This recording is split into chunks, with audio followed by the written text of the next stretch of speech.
Yo, what's up guys, this is Gospel Street and me is your host Ruben Nicholas. So leo tumefika mtani kwako, tuko hapo kuhakikisha kwamba tunashare hichi kidogo tulichonacho na wewe katika maneno la Mungu upande wa nyimbo za Injili. So tutaenda kwa kila mmoja kuangalia nini anachokiwaza. So let's do this.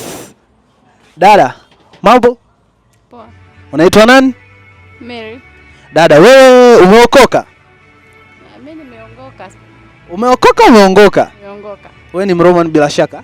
Kabisa. Oh wow. So, dada, mimi niko hapa kwa lengo moja tu, kukuuliza jambo moja. Unaweza kunipa nafasi? Karibu. Okay, unafuatiliaga nyimbo za Injili? Ni mpenzi sana wa nyimbo za Injili? Sio sana hivyo. Sio sana.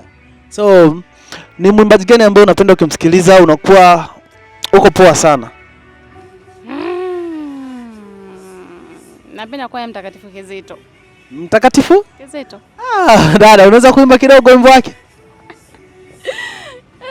Sauti imeenda na maji na kikozi. Visingizio hivyo. So, guys, let's do for another